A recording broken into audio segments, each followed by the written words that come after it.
হতে পারে এবং গণভোট পিছায় ওই ডেটে নির্বাচন পিছাবে না, মানে উনি এবার বলছেন যে ফেব্রুয়ারি থেকে নির্বাচন যদি পিছিয়ে যায়, মানে উনি কেন ফেব্রুয়ারিতে গণভোট এবং নির্বাচন রাখবেন না, মানে জাতীয় নির্বাচন রাখবেন না, তার যুক্তি দিতে হলে নির্বাচন পিছিয়ে যদি যায়, পিছিয়ে যেতে পারে, তাহলে তো গণভোট হলো না। এবং ওনার বিবেচনায় গণভোট নাকি জাতীয় নির্বাচনের চেয়ে বেশি গুরুত্বপূর্ণ, এটা জরুরি। তার মানে কথা শুনে মনে হচ্ছে যদি দুটোই বানচাল হওয়া চাইতে অন্তত নভেম্বরে, যদি উনি নভেম্বরের লজিক দেওয়ার জন্য বলছেন, নভেম্বরে যদি হয়ে যায় তাহলে অন্তত গণভোটটা হয়ে গেল। তো উনি কেন বলছেন এভাবে? না, কেন মনে হলো ফেব্রুয়ারিতে যদি নির্বাচন না হয়? এই প্রশ্ন কেন আসছে? একই দিনে না হওয়ার যুক্তি হিসাবে বলছেন ফেব্রুয়ারিতে নির্বাচন না হতে পারে, তাহলে তো গণভোটও বানচাল হচ্ছে। মানে আমি ওনার কথার ভেতরের কথাগুলো বলছি। নভেম্বরে হলে সেটা হবে না, তার মানে ওনার কাছে কি বানচাল হওয়ার কোনো তথ্য আছে? বা ওনার কাছে তো কল রেকর্ড না, কণ্ঠ রেকর্ড থাকে। ওনার কোনো কণ্ঠ রেকর্ডে কি রকম আছে আমরা জানতে চাই। উপদেষ্টাদের কণ্ঠ রেকর্ড তার কাছে আছে, বা আর কারো কণ্ঠ রেকর্ড তিনি পেয়েছেন, নাকি তার কোনো পরিকল্পনার মধ্যে তিনি আছেন, তার সেই পরিকল্পনার কারণে তিনি অনেকটা ধারণা করতে পারেন বা অনুমান করতে পারেন নির্বাচন পিছিয়ে যেতে পারে। সেই কারণে আমি যদি সবগুলোকে একত্র করি, শঙ্কার জায়গা আছে। এবং এই যে কমিশন যে রিপোর্ট দিল, মানে আমার একটু হালকা ঢঙে একটু বলি, মানে এটা সালাউদ্দিন কমিশন থেকে এখন এটা রাসিন কমিশন হয়ে গেছে কিনা, আমার কাছে আবার সেটা একটু মনে হয়। আচ্ছা, আমরা ওই জায়গাটা যাব না, আমি একটু সামান্য একটু যোগ করে রাখি, এই যে শেষ পর্যন্ত যেভাবে ইমপ্লিমেন্টেশনের সাজেশন দেওয়া হলো, এটাও কিন্তু একটা সংঘাতের পরিস্থিতি তৈরি করছে। আমি এইটুকু বলি, ওটা আমরা যাবো পরে।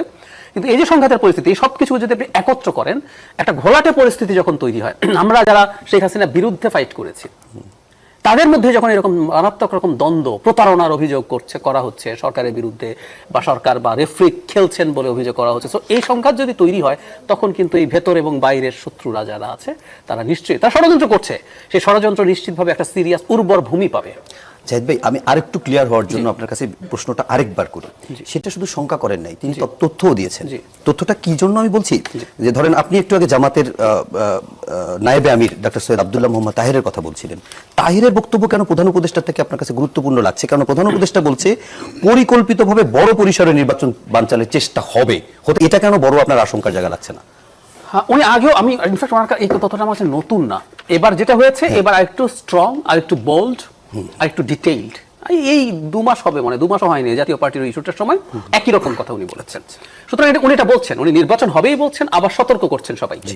সো এই যে হবে বলছেন, এটা আমি মনে করি এটা ওনার কাছে যথেষ্ট গোয়েন্দা তথ্য আছে, কোথায় কে কি করছে সেগুলো ওনার কাছে সব কণ্ঠ রেকর্ড আছে। একদম অজানা কণ্ঠ রেকর্ড নেই, অন্তত গোয়েন্দা তথ্য আছে। আমরা আশা করি কণ্ঠ রেকর্ড চাইলেই করা যায় না, প্রধান উপদেষ্টা চাইলেও করা অন্তত উচিত না, আমরা এভাবে বলতে পারি।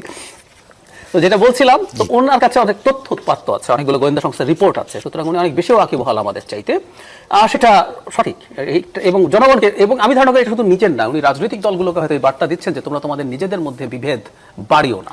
আর আমাদের কথাটা আরো আলাদা করে বললাম, মানে আমি কোনো একটা রাজনৈতিক দলকে এখন তো এইভাবে বলতে দেখিনি। উনি হ্যাঁ অনিশ্চয়তা আছে, পারবে কিনা এসব, যেমন আমি নাহিদ ইসলামকে আজকেই মনে হয় বলতে দেখলাম যে সংস্কার পুরো শেষ হওয়ার আগে, বিচার শেষ হওয়ার আগে নির্বাচন ফেব্রুয়ারিতে হতে পারে। মানে এই না যে ফেব্রুয়ারিতে হবে না, ওনাদের একটা কন্ডিশন দিচ্ছে, কিন্তু ইনি এমন ভাবে বলছেন যে উনি সামহাউ জানেন, অথবা উনি কি কোনোভাবে পার্ট যে ফেব্রুয়ারিতে তো নির্বাচন হবে না, তো গণভোটটা ওই দিনে রাখলে বিপদ হয়ে যাবে, এটা আগে হয়ে যেতে হবে। ওই প্রসঙ্গটা আমরা ভাবছিলাম পরে আসবো, যেহেতু